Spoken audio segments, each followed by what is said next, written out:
Hello everyone, my name is Sourabh Mishra, Faculty of Anthropology Optional at KGS IAS. In today's session, we are going to talk about a very small topic which is Neolithic Revolution. In our archaeology, it is of immense importance because a lot of things in our society got changed or revolutionized in a Neolithic time or Neolithic period, right? So that is why V. Gordon Child says this period as a revolution, not evolution. Now, what is the difference between evolution and revolution? This is also we need to understand. Evolution are also changes which is happening over the period of time, but the process is very slow, right? So when we say that it took us millions of years to gain the erect posture, it took us thousands of years to start the cognitive evolution. It also took us thousands of years to master in tool technology. So all of those which were happening before Neolithic were taking a lot of time. But revolution, the feature of revolution is if something happens at a very short span of time and it has a larger consequence, that means a lot of changes happening in a short duration of time, we can say it as revolution. The same thing V. Gordon Child is saying, that Neolithic period was a revolution, it was not only evolution, right? So a lot of time UPSC has asked this question about Neolithic revolution or the contribution of V. Gordon Child. How very quickly you can understand the core concept, what is happening here, and then write your answers accordingly, whichever way the question is being asked, right? So let us quickly see and try to understand what is happening in Neolithic period, which is letting us to call this as revolution, and what the flip side of this argument is, right? So very briefly we will discuss this. Now, Neolithic revolution, somewhere around 10,000 to 8,000 BC, we see Neolithic revolution. It is the third stage of the lithic stages, where we are using stone tools. Till we are using stone tools, the metals have not incorporated yet. Post Neolithic, we will use copper, Chalcolithic period, then we will use iron later on, right? So that iron usage will again become a second revolution, similar to Neolithic. What is happening in Neolithic? Adoption of agriculture and domestication, and how this adoption changes the way human beings are living and organizing their society around the subsistence, will create you can say large scale changes.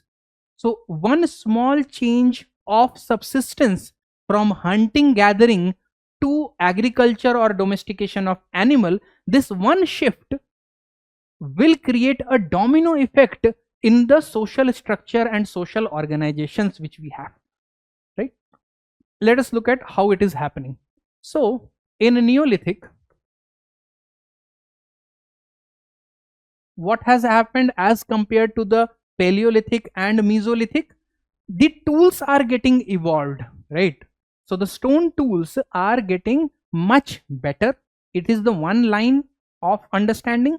Second, now our brain evolution is also happening, so our cognitive ability is also increasing. So we are now able to take rational decisions, logical decisions better than the previous generation. This much is very clear. So we will not take up the cognitive line of evolution. We will understand that this line is also happening. Our brain is getting better and better, right? So that is why the problems which took thousands of years to be solved in the past, now it will be solved much faster because our brain is also evolving. So Neolithic allowed us to use better tools in a better way because of the cognitive evolution also. Now this better tools allowed the agriculture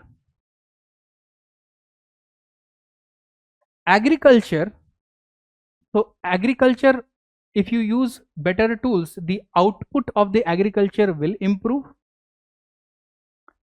With agriculture, we started domestication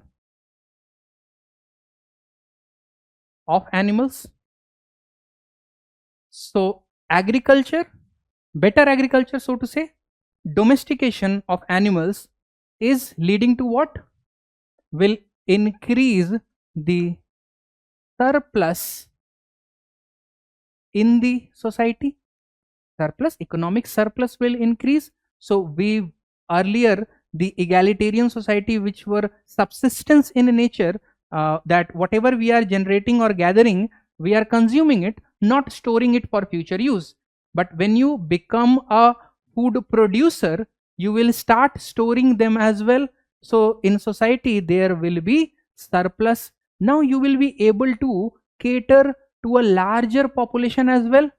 In subsistence you cannot have a large population, but in a surplus economy you can have a large population. So this will lead to, the surplus will lead to population to increase.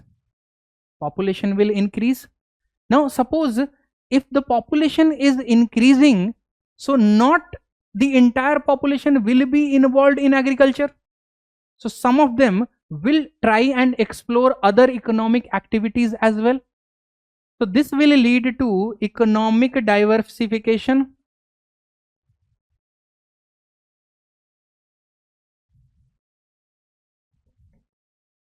Economic diversification. Economic diversification means someone is involved in a specific activity. So it will create specialization. So this economic diversification will create specialization. Wherever there is a specialization, there will be inequality. Someone will have the skill, someone will not have the skill. Someone will have the resources, someone will not have the resources. So it will create inequality in the society. And these two aspects, specialization is the positive aspect of stratification, inequality is the negative aspect of stratification. But if both of them are existing, that is an evidence that there is stratification in the society. Can we say that? This will lead to stratification in the society. That means there will be creation of stratas based on resources, based on social distinction, based on power. So stratification will be a feature of the society in this line of thought which we are taking, right? If there is stratification, that means there is hierarchy based on what? Power. Now this hierarchy based on power will allow to have political organization. Political organization. In this case, it will start with, the centralization will start with chiefdoms. Earlier societies, Paleolithic and Mesolithic societies, mostly egalitarian because subsistence was based on hunting and gathering. So they cannot have surplus, they don't need political organization. Egalitarian society is working fine. But the moment there is surplus in the society, you need to protect the resources. And if someone in the society, someone has more resources than the other, they need to exercise their power as well. So centralization of power will start. This transition from stateless to state society will also happen in this time. So political organization or chiefdoms will be there. If there is stratified society, if there is economic surplus, if there is complex societies getting developed, that means from the functional point of view, psychological needs or individual needs of people will allow the religions to thrive. Also, the structural functionalist view will say the religion will act as a social control to bring social stability in the society. That means it will create or more complex religion, it will thrive, right? So you see, starting, this was the Neolithic period, starting from better tools. What did we see? Better tools and some kind of changes or other factors like climate, other factors like climate or cognitive development will also aid this line of thought, but at least we can understand how one small change in this period is leading to a large scale change in the society. Better tools will allow better agricultural output, domestication of animals, so surplus will increase in the society. That means population, large population can be sustained, population will increase. If population increases, economic diversification happen. If economic diversification is happening, specialization and inequality will happen. That will create stratification in the society. Stratification will lead to hierarchy of power.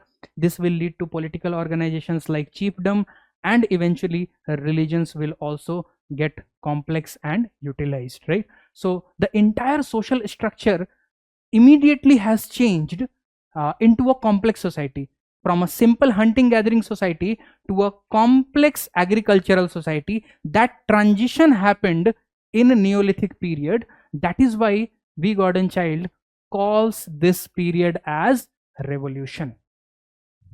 ठीक है, समझ में आया? There is ill effect of this also. We'll talk about that. It is called Neolithic paradox. But before that, we have a upcoming batch coming on 21st July, Anthropology Foundation course.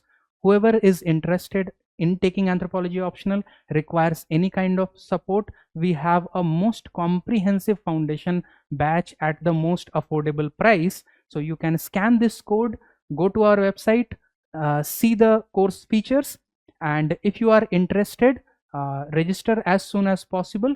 We are starting our classes from 21st July. Interested students, we will see you in the class. Now let us go back to our discussion. So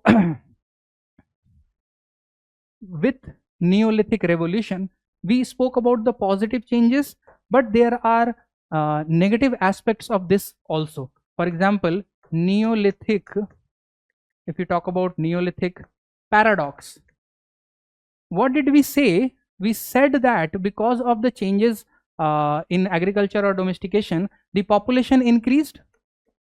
So one argument was population will increase. Now because of population increase, what will happen? Population density will increase, because more people will be living in the village where the agriculture is happening. Earlier the population was diversified in the forested areas, right? So there was no high population concentration at a place. But the moment you start agriculture, and sedentary lifestyle will create more people living in the same community or same geographical region, because agriculture is happening there, domestication is happening there. So you will have to be with the resources to protect the resources, right? So population density will increase, and this population density will be aided with sanitation issues.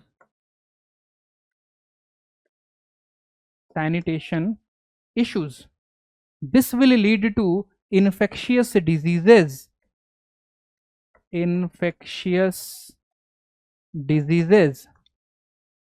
which the population may not have seen before. Now they will have to face these infectious diseases, which may lead to epidemics, which may lead to population decline, deaths, because at that time you won't have solutions to deal with these kind of epidemics, right? So if suddenly something happens, it will impact the mortality, it will impact the life expectancy. So the population which is rising will create a problem which eventually reduce the population. So this is a paradox, right? This is called Neolithic paradox. Again, we said that animal domestication, animal domestication. Now this animal domestication means more contact with the animal. This is increasing surplus, but human beings are getting much more and more involved and in contact with the animal.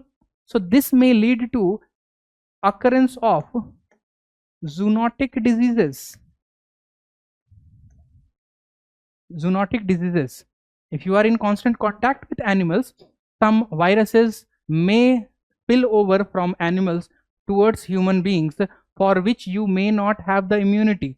So it may also again create a epidemic like situation, which will again reduce the population, right?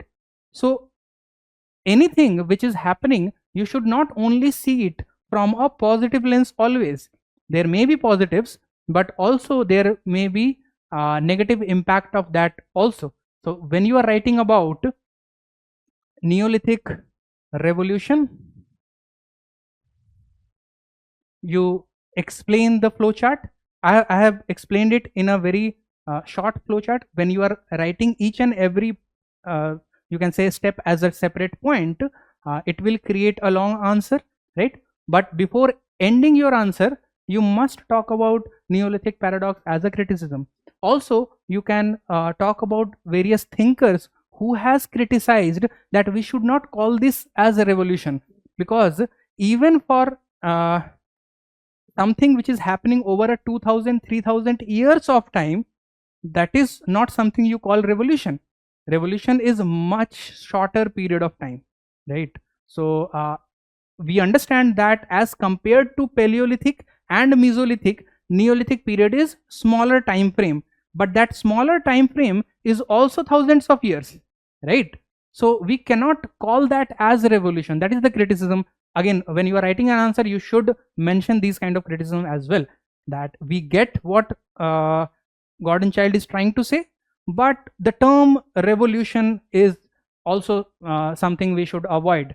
It is a fast changes, fast evolution, but not revolution per se. The way things changed in industrial revolution happened in a very short span of time as compared to Neolithic. That can be termed as revolution. But this is a little you can say far-fetched argument to say that 1000 years taking to bring some kind of change is considered revolution. So it is relative as compared to the lower Paleolithic or Mesolithic, but still using the term revolution can be criticized, right? So this is a very recurring theme in UPSC, which they ask questions about. So you should prepare this, make your arguments very specific and very logical. Your point should be flowing logically so that the examiner while reading it understands what is happening. Okay? So flowchart is a way through which you can arrange your thought process in a logical manner.